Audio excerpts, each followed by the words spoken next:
बरगद का पेड़ गमले में नहीं लगता।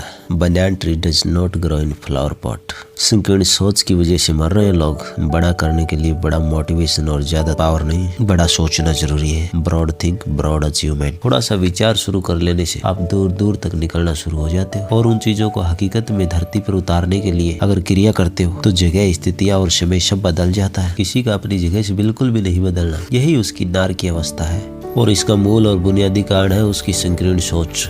अगर आपको भी कहीं ऐसा लग रहा है कि बदलाव नहीं हो रहा, आपकी वो मूल इच्छाएं और उन इच्छाओं को लेकर आपको लगता है कि कुछ खास चेंजमेंट नहीं हो रहा, you need to balance. You need to balance between your physically body geometry and cosmic geometry.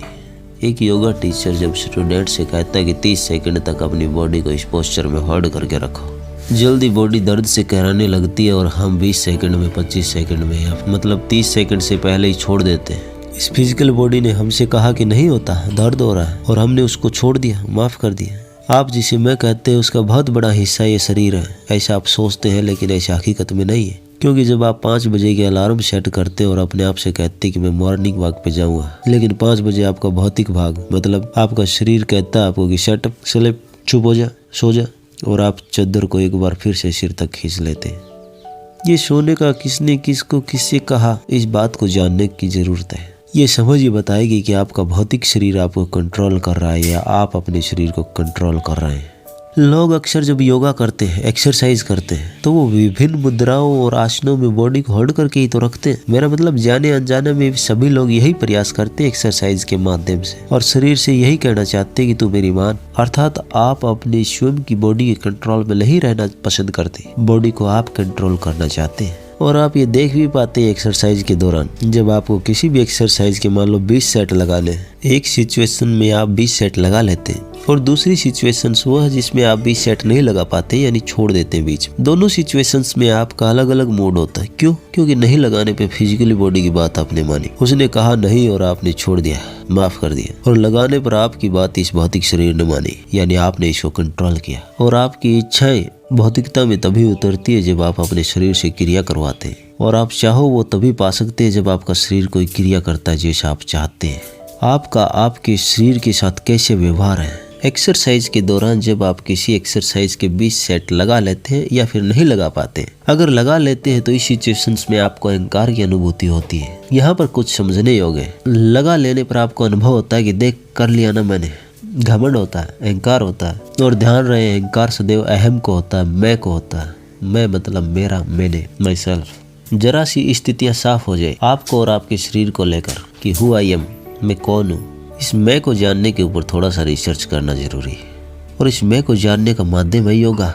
Yoga का मतलब एक्सरसाइज कदापि नहीं होता, ऐसा समझ लेना भी बहुत जरूरी है। योगा का क्लासिकल रूप क्या है ये मैं आपको बताने जा रहा हूँ। योगा का मतलब होता है जोड़, योगा का मतलब होता है योग, योगफल। और किन किन चीजों का जोड़, किन किन चीजों के जोड़ को योग कहते हैं। योग का क्लासिकल रूप है कि हमारी चेतना के डायमेंशंस, यानी हमारे विचारों की ज्यामिति, यानी जियोमेट्री ऑफ आवर थॉट, और शारीरिक ज्यामिति, इन दोनों को जोड़कर इनके योगफल को जब हम ब्रह्मांड की ज्यामिति के समकक्ष रखते हैं, यानी हम अपनी जियोमेट्री को कॉस्मिक जियोमेट्री के बीच संतुलित करते हैं, इसी सूत्र को योग का शास्त्रीय रूप कहा जाता है। यही योग की क्लासिकल फॉर्म है। एक उदाहरण से आप अच्छी तरह से समझ सकते हैं, जैसे कि टीवी की एंटीना को या डिश को सैटेलाइट की सीध में लाके विभिन्न प्रकार के चैनल ओपन कर लेते हैं, उसी प्रकार हम अपनी चेतना और शरीर की ज्यामिति को भी कॉस्मिक ज्यामिति की सीध में लाके बैलेंसिंग करके पूर्ण जीवन जीने के अनगिनत आयाम खोल सकते हैं।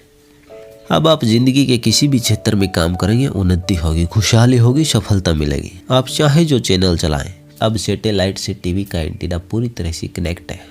अगर इतना कर लेते हैं तो इसके बावजूद भी आपको ये नहीं भूलना चाहिए कि आपका एंटीना हमेशा के लिए एक बार में ही सेट हो गया है। नहीं, आंधी भी आती है, हिल जाता है। हम दिन भर आंधियों की थपेड़ों में रहते हैं। इसलिए रोजाना के योगा पर बल दिया गया है कि योगा और एक्सरसाइज डेली की जरूरत है, क्योंकि दिन भर ये एंटीना हिल ही जाती है। जब ये सैटेलाइट से अपना संतुलन खो देता है तो आपको परेशान होने की जरूरत नहीं, क्योंकि हो सकता है आप किसी विशेष मूवी का आनंद ले रहे हो और लाइट चली जाए या फिर आंधी आ जाए, एंटीना हिल जाए, तो परेशान होकर टीवी के साथ छेड़खानी करने से कुछ नहीं निकलेगा।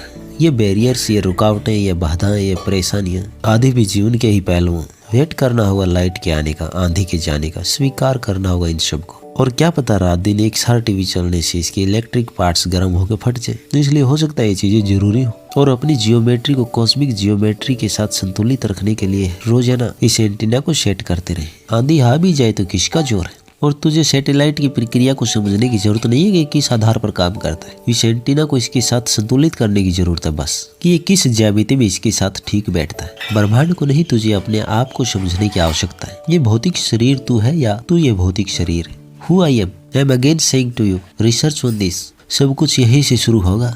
वो अक्सर कहते हैं कि दुनिया कैसी है, तेरी समझ जैसी। इसलिए अपनी समझ का विस्तार करने के लिए इस योग के क्लासिकल रूप से हमेशा जुड़े रहे। इस मैं की खोज कर और उस पर भरोसा रख। The creator of universe. तू जरा सी शुरुआत कर दे बस, एक परत खुलते ही सारा सिस्टम समझ के घेरे में आ जाएगा। फिर तू आराम से अंदाजा भी लगा सकता है कि इस घेरे का क्या कितना बड़ा है। पूरे सिस्टम को एक छत के नीचे देखने के लिए, एक घेरे में रखकर अनुभव करने के लिए, इसको एक सूत्र में पिरो के हल करने के लिए तेरी तार्किक बुद्धि बराबर मालूम पड़ती है या नहीं, ये तुझे पहली बार समझ में आएगा। इसलिए मैं कहता हूँ कि गमले में सिर्फ फूलों के पौधे लग सकते हैं, बरगद का पेड़ नहीं। Banyan tree doesn't grow in flower pot. ना समझी में तू हाथ पैर मार रहा है चीजों को इकट्ठी करने में। पहले ये जान कि क्या पाने के लिए क्या चाहिए। अगर इतना मालूम पड़ जाता है तो तुझे गहरी शांति का भी अनुभव होगा। अब तू बाल्टी लेके जाएगा तो समुद्र कैसे भर के ले आएगा। सोच का विस्तार कर, ज्यादा चाहिए तो पत्थर बड़ा लेके आ, मिलेगा उतना, चाहेगा जितना। धन्यवाद। मैं मनोज ओम बलबीर वाला इस चैनल पर आप सभी मित्रों का स्वागत करता हूँ। अगर वीडियो पसंद आई तो लाइक और सब्सक्राइब करें।